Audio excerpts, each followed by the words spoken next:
Why is this man wearing a plastic bucket on his head? It gets weirder. The inside of the bucket is lined with aluminium foil and has a row of red LED lights that encircle the man's head. He's got this huge smile on his face. The man is retired federal politician Max Burr. He says his light-filled bucket has improved his physical strength, his handwriting, even his sense of smell. Well, not just the bucket. There was also the lampshade he wore on his head before that.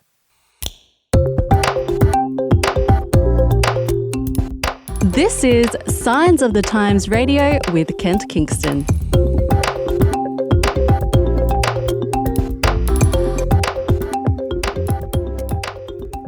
Just a couple of weeks ago, legendary American singer-songwriter Neil Diamond cancelled his Australian tour, saying he'd been diagnosed with Parkinson's disease. He's 77 years old, but Parkinson's is not just an older person's condition. Michael J. Fox has been living with Parkinson's since 1991, when he was diagnosed at the age of 29. On the phone with me right now is Gold Coast freelance journalist Suvi Mahonen, whose article about a new treatment for Parkinson's is in this month's edition of Signs of the Times magazine. Hi Suvi, it's great to have you with us. Oh, look, honestly, thank you, Kent, for having us on your show. What did you learn about Parkinson's during your research? I mean, I understand you're not a doctor or a medical person, but from a lay person's point of view, what did you learn about Parkinson's? Well, it's a terrible disease. I had no idea. It affects about 10 million people around the world. It causes over 100,000 deaths annually. Its cause remains a mystery still, but it's known to be associated with dopamine depletion and loss of neurons in the basal ganglia region of the brain. The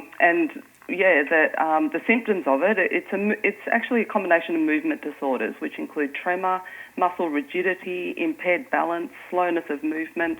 It can also cause neurological problems such as depression, poor sleep, memory loss and confusion. And the unfortunate thing about Parkinson's is obviously there's no cure, and medications don't stop the progression of the disease. They can help with symptoms, but like with a lot of medications, your body also builds up resistance to it, so you sort of need more and more, a higher and higher dose to sort of help you with it. So no, it's a really, really debilitating disease, unfortunately, and very common. Wow. So in Australia, just in Australia, there are 70,000 people affected? Yep.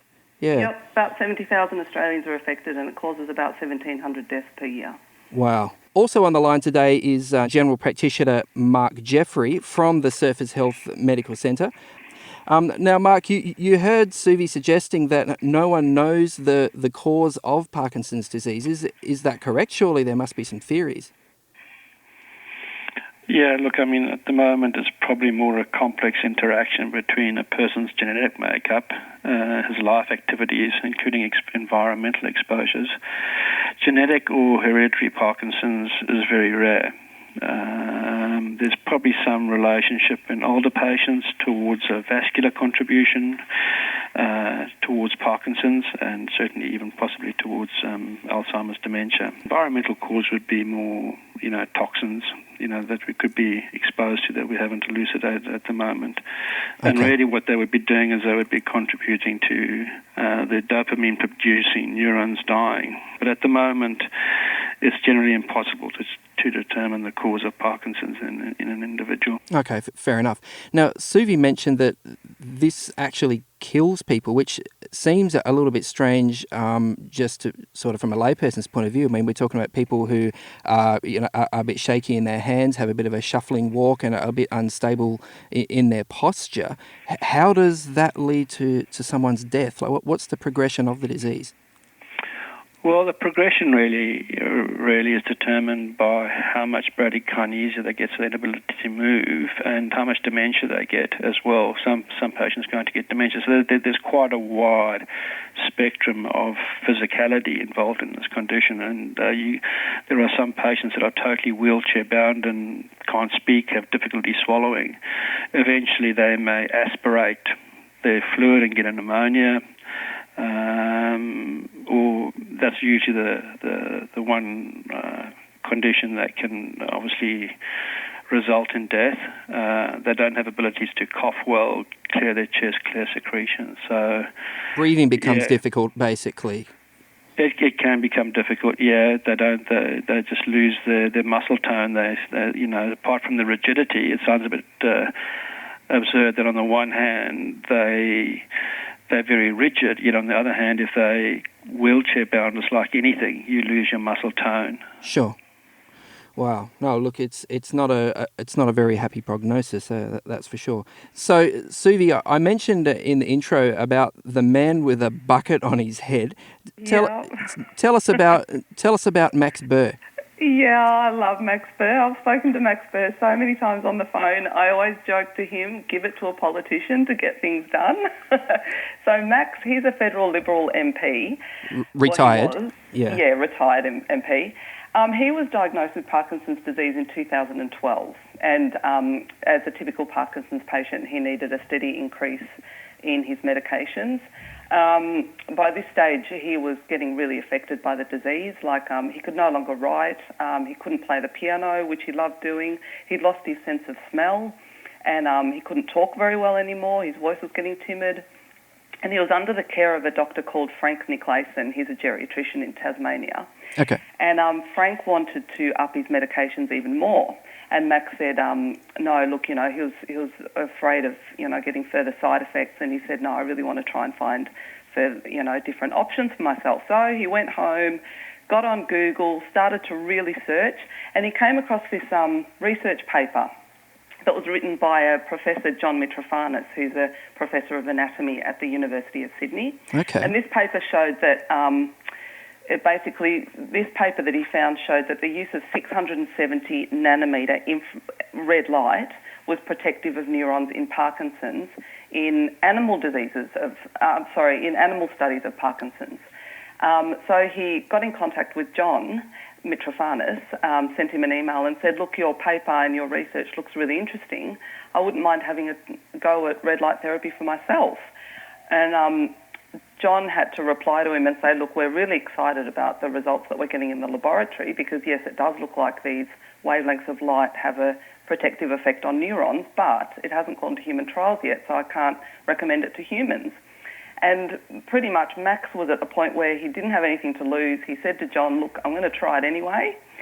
So John pretty much just said, well, look, good luck. I hope you don't fry your brain. Yep. And so with the help of two friends, retired Dr. Catherine Hamilton and her physicist husband David in Tasmania, he went ahead and he built his own red light device. And he used a lampshade, yeah. Yeah, he got a lampshade. He literally got a lampshade first. Now he uses a bucket, but he first got a lampshade.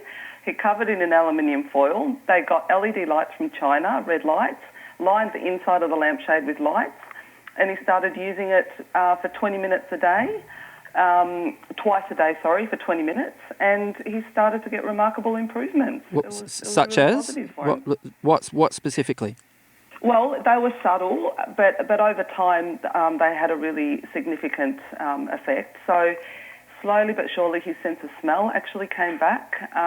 He can now walk upstairs unaided. He can play the piano again. His voice has come back really firm. He gives public addresses now. He plays bowls. Wow. Like these just improvements over time really sort of added up. He's still on his medications, but he hasn't had to up the dose at all since he started red light therapy. So he's had really good success with it. Wow, yeah, that does sound like an incredible result. So, Mark, we've been aware for some time that, sunlight will, give the body vitamin D. Recently we're hearing that the blue light from our mobile phones is sort of disrupting our circadian rhythms and, stopping us from sleeping in the Arctic Circle or places where they don't get a lot of sunlight. They have this, seasonal affective disorder, and that they use, light therapy to try to stop that depression that comes from all that darkness. Does this red light therapy, or was it photobiomodulation for Parkinson's, does this come into the same sort of category? The way I like to explain it in a general sense, because photobiomodulation is quite widely used, I like to explain it along the lines of sunlight and chlorophyll. Okay. So chlorophyll attracts sunlight, the plant grows and it thrives. You take away sunlight and it dies. It's called photosynthesis, yeah. Okay. So in our body, photobiomodulation works on a principle that light is attracted to a chromophore. So if you had a black tattoo, you would use a specific wavelength of light, and it would break up the tattoo because that's the wavelength that is attracted to the ink or the black ink. Okay. In the body, we do have a chromophore, and our chromophores is the mitochondria, probably some neurons, the mitochondria within those neurons. The mitochondria, actually, from a cellular point of view, our own cells actually emit light. So cells, when they're active, they produce light. For that reason, our cells accept light. And so whenever we're doing photobiomodulation, what we're really doing is applying a wavelength of light that's attracted to a chromophore within tissue that has cells that accept that light and have a photomodulating effect to reduce inflammation. In this case of Parkinson's, the exact mechanism by which the neurons start to function again and produce dopamine is not, I think, entirely understood, but will become understood in the future with more research. So, okay. Photobiomodulation is widely used. In Australia, we have a lot of skin cancer. We use photodynamic therapy, which is attracted to the skin after we prep it. The dermatologists use a lot of phototherapy to treat psoriasis and other skin conditions and acne and eczema.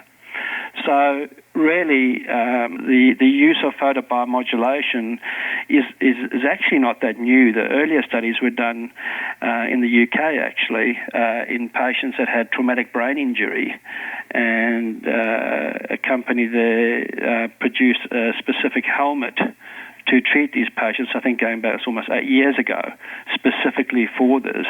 And it was found that these patients actually improved with photobiomodulation.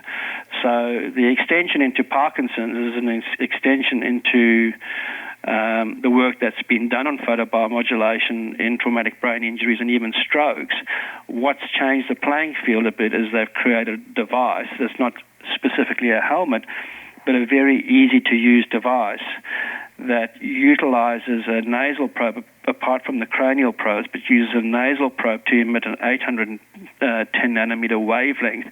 That actually, what happens is it is directed to the base of or just in front of the brainstem, where there's a high circulation of blood, and this blood is accepting this 810 nanometer and is likely having a positive effect.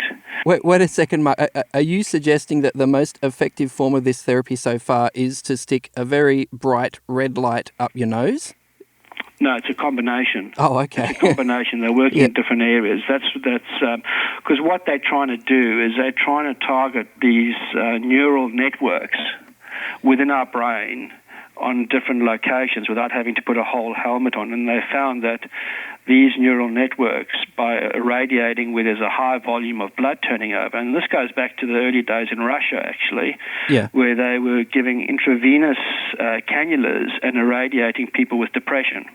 Oh, okay. And it kind of went a bit out of vogue because they thought it was dangerous. And now they're actually using transcutaneous laser in some centres in Sydney for the treatment of depression as well, or resistant depression as an option. So what they're doing with this specific treatment is they are trying to maximize the effects, and they found by irradiating the areas at the back of the nose that are the higher functioning brainstem areas, that it's had a dramatic effect. Wow. Okay. Yeah. Because I was going to ask, with this sort of helmet on the outside idea, is it the eyes or the skin that are absorbing this red light? No. Well, the helmet is more cortical. Oh, okay. So you remember you've got a thick skull. Yeah. So the red light is the only thing that can penetrate the skull. Oh, so it's actually going right through to your brain. It's actually going right through to your brain. Is that what you're saying? Yeah. It's cortical. Yeah. The cortex is very thin. Yes. Okay, so it's reaching the cortex, And this is where we think it has some benefit possibly in patients with Alzheimer's and dementia, because they get some cerebral atrophy that you often see in their cortex. So I guess that's where the use of this is coming in and having some benefit, to maybe stopping the deposition of a protein called tau. There's many factors involved, but the reality of this treatment is that it's non-invasive. Patients that have tremors may benefit from this light therapy, just like the plant benefits from chlorophyll and sunlight. Okay. And in some instances, some people even argue that the lower frequency set devices can be used as brain food and concentration. So these studies have been conducted at Harvard, and I think it's just the beginning. I think we're going to see a lot more sophisticated devices and photobiomodulation going forward. Okay, so far as Parkinson's disease is concerned specifically, what sort of body of evidence is there in terms of, peer-reviewed medical journals, that sort of highest level of research? These studies are underway at the moment. Okay, at Harvard, with the essentially people that when they first brought out this device, I'm saying for this, they did initial trials in dementia, and were able to show that there wasn't any deterioration. There wasn't necessarily a massive improvement, but there wasn't further deterioration, but people were able to function better. I think the things with Parkinson's, with the therapy, is more the effect of the tremor and the bradykinesia that seems to help. Now, once again, it's in the spectrum of mild, moderate, and severe Parkinson's. Obviously, if someone's got severe Parkinson's and, is possibly, bedbound in a wheelchair, it's probably unlikely that it's going to do very much because the neurons are completely burnt out. Sure. But in the early stages, it will probably be quite useful. So Suvi, how did Max Burr make sure that the red light in his lampshade or bucket was exactly at 670 nanometers? Or I think you said in your article he also added another row of 810 nanometers. Like, that's sort of pretty technical. Yeah, it is really technical. Well, that's what he did have the help of a retired doctor, Catherine Hamilton, like I said, and her physicist husband. So yes, it is. It is technical. Look, I think you can just order LED lights from China, certain wavelengths, can't you? You can get them in Australia. Yeah, you can get them. Yeah, you can get them in Australia. So you can actually buy LED lights that are a certain wavelength. Okay, let's just pause for a second for a quick science lesson. Yes, this is getting quite technical, and you can probably hear from my voice while I'm talking with Dr. Michael Jeffrey in particular that physics is not my strong point. He's about to go into a bit of detail about the importance of using the right kind of red light, the right wavelength, and the right frequency. Those are two different properties of light, apparently, although they're related. Look, I guess the take-home message is that while you can make your own red light therapy equipment at home without too much expense, getting it right can be tricky. Back to Dr. Jeffrey. Yeah, you can't just shove a light on your head. Yes, it may help, but these lights operate at a certain frequency set. Yes. So to get the optimum effect, you need to have, you can't just go buy a laser diode and shine it on your brain thinking it's going to work. It won't work. Yeah. You need to have that frequency set of that diode operating in a technical fashion that they've shown might optimize the actual treatment itself. Yeah, this so is... in other words, you can't just go shove something up your nose and think it's going to fix your Parkinson's. Sure. Because it needs to be done with a certain wavelength and a certain frequency. And this is what we're seeing. The earlier devices that they made with us were only having a frequency of 10 hertz. They've now pushed it up to 15 hertz, 15 or 20 hertz, I think it is, yeah. And so they're using a higher frequency set. And what's happening, obviously, that as the frequency set goes up, you're getting more radiation over the area. You're going to get more uptake of that light. Okay, all right. Than if you're just doing a slower frequency set. So the frequency set, a higher frequency set probably ensures a much greater irradiation into the vessels and that area. So, Suvi, tell me about Peter Cheetham. Yeah, Peter Cheetham. He was he's another patient in Tasmania who he had a series of strokes in his basal ganglia, and So basically he had sort of tremors and he was diagnosed with Parkinsonism. And then he started using a device, the Violite, which is a device marketed by this Canadian company. The Violite is quite expensive to buy, but Peter Cheetham got a Violite from Canada, began to use it, and he had a remarkable improvement with the Violite. After a couple of weeks of usage, his tremors went away, he was able to write again, his speech really improved, and he had a remarkable turnaround. And now there's another patient actually in Tasmania, a man called Philip. He's also had remarkable success with using a Violite device. So the red light therapy actually works for people across a bit of a range of neurodegenerative disorders like Parkinson's, Huntington's, MS. Wow. Because in Tasmania there's this little group of, it's like an unofficial human trial of people with neurodegenerative disorders that are trialling this red light therapy sort of unofficially, but they're using it, they're all receiving benefits from it. They've all been helped to make these devices themselves, except for the two that are using the Violites. Others are using homemade devices that Catherine Hamilton and her husband have helped them make. And they're all experiencing improvements. It's just wonderful. But it is hard to imagine how, just shining a bit of red light on yourself could cause you any harm. I mean, I can't imagine there are any negative side effects. Yeah, well, that's the thing. Like, speaking to the scientists at the University of Sydney, when I was working on the original article, actually, they were saying, look, we can't guarantee that this is going to work yet for people, but we can pretty much guarantee that it's not going to do any harm. And I was speaking to the executive director of the Bosch Institute, actually, Professor Jonathan Stone, and he was talking about photobiomodulation and the research it's just increasing exponentially around the world. And he said people are just being drawn into it because it really seems to work and because it's so blessedly free of side effects. So what has to happen before doctors can really formally prescribe photobiomodulation therapy for their patients? And what are the barriers? Well, the barriers really in photobiomodulation really at this stage is education of other practitioners that are working out in general practice, maybe neurologists. The barriers is going to be the price because it is not subsidised on the PBS. Sure. And therefore the outlay may be, patients may not be willing to outlay something that they want to see more evidence of. I'd say those are the two main barriers at the moment. Hopefully in time, use of photobiomodulation will become more available to the public. I mean, I think one of the things at the moment is there's not really much of a rebate for using these therapies, so we tend to be more take a pill and see you later type of thing.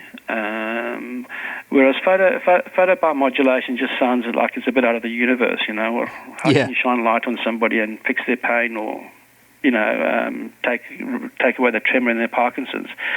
It's going to take education of the broader public, and it's going to take education of doctors who want to embrace this. It's going to take studies by the relevant institutions to show that these devices are worthwhile using. But above all of that, the fundamental issue here is going to be the cost as the main barrier. Yeah, sure. Now, Suvi, you mentioned the unofficial human trial in Tasmania there with a lot of people using homemade devices. I didn't quite get to the bottom of how do these people find, red lights that are at the precise, frequency and at, 670 nanometers or at 810 nanometers. Like, how do they go finding equipment that's that precise? Yep. Well, I'll tell you exactly sort of how this happened, really, in a way, this unofficial human trial in Tasmania. So it really did start with Max Burr, who's the man in the article. Sure. When he Googled this paper showing that the use of 670 nanometer infrared light is protective of neurons, Catherine Hamilton, I think, and her physicist husband, David, they were already... I think they knew about red light, or they were sort of friends. I'm not exactly sure who found out about it first, but when Max found out this information, they then made the device, and And it sort of spread from that. So Max started using his device. They were in touch with the geriatrician Frank Nicolason, who obviously had a lot of patients who are suffering from neurodegenerative conditions. Frank was then able to look at this research that was coming in. He was interested in this research. He began to then cautiously recommend light therapy to some of his patients, who he would link up with Catherine and her husband. This couple in Tasmania have spent hours and hours and devoted probably hundreds of hours of their time to making these devices for these people. Wow. In terms of the exact wavelength, look, I'm not sure how they determine it. I mean, the only thing is, I guess, David is a physicist, so I guess that would help. But that would help. Look, what I can tell listeners, and this is a really important point, any listener that is listening to this and really wants more information about this, the exact instructions of how to make this device that Max uses, the exact instructions are on a blog that Dr. Catherine Hamilton writes. Okay. And it's a blog that's on the internet. People can find it. Do you have the website address for that? I do. So the blog is called Red Lights on the Brain. Okay. And the URL is all one word. Yep. I'll say it slowly. It's all one word, Red Lights on the Brain. Red lights, lights, Yep. plural? Red Lights, plural. Red Lights on the Brain, all one word. Yep. .blog/. Okay. So that's all right. the URL. So redlightsonthebrain.blog. Okay.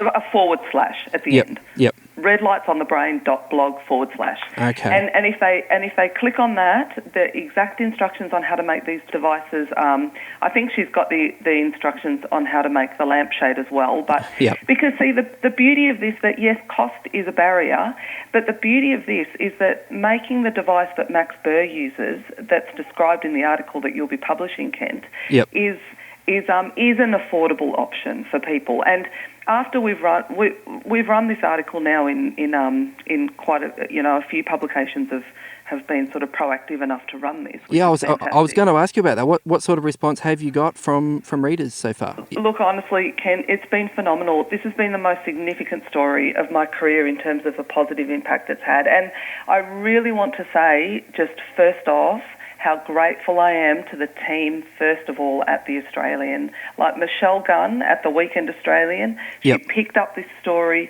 She was brave enough to go with it. We had a lot of help from Christine Mydap at The Weekend Australian magazine, their sub-editor Ross Bilton, the photographer Chris Creera. We had a whole team together, making sure that this story was just going to have the maximum impact and that it was going to be an effective sort of read for people to get this information out there, because it's such important information. And the response was phenomenal. We've had queries all around Australia, New Zealand. It's spread through people's personal blogs, America, the UK. It's just, it's just been absolutely phenomenal. And every publication that runs this, and I'm so grateful that you're running this, Kent, because, we really need proactive publishers that are just going to get this information out there, because it's genuinely a story that can help improve people's lives. And, we've already had people now that have started using red light therapy after this story's broken and are already experiencing benefits from it. So it's just, and Professor Mitrofanis, the one, he's considered an international luminary in this research, and he said to me, luminary. I saw what you did there. That was very clever. Luminary. Yeah. Go on. Very funny pun. He's genuinely considered an international luminary in this, and actually the University of Sydney is a world leader in this research too. So it's, from a journalist point of view, it's been such an honour to sort of work with these people, and I really do want to say as well that Mark is the reason this story was written, because I came into his practice. I was lucky enough to come into his practice, and he said, look, it's a real pity that there is something out there that can genuinely help people and nobody knows about it. And I said, well, that's my job. I'll do a story on it. And it's sort of begun from there. But But, speaking to John Mitrofanos, he said, I've been in the labs for 20 years and to now get this information out there and to see these people with Parkinson's that using light therapy, he said it can be small differences in their lives, but these small differences are having a huge impact. Like he said, now there are people that weren't able to wash under their armpits that can now wash under their armpits in the shower. There are people that couldn't brush their teeth, and they can now brush their teeth again. They can now walk upstairs unaided again. Like these simple, they can have a drink of water themselves again. They can sort of lift a cup to, again themselves. So it's these small improvements, people sleeping better, able to remember some things that they'd forgotten, speak better. These small changes are having a huge impact on people's lives. And yeah, they all add up to make a quality of life, don't they? Yeah, quality of life better. So it's just fantastic. It's just been a really great experience, and I'm so grateful for the opportunity to talk about it and help spread the word about this. It's just great. Thanks so much, Suvia. It's been really fantastic talking to you, and also to you, Dr. Mark Jeffrey. Thank you so much both for your time today. Yeah, all right. Thanks for that. Oh, thank you. Thank you honestly for the opportunity, Ken. We're really happy to be on your show. Today's episode was based on an article appearing in this month's Signs of the Times magazine. A subscription is just $26 for 11 issues a year. To find out more, visit signsofthetimes.org.au. Signs of the Times has been published in Australia since 1886 and is proudly produced by Adventist Media. This is an Adventist Media podcast.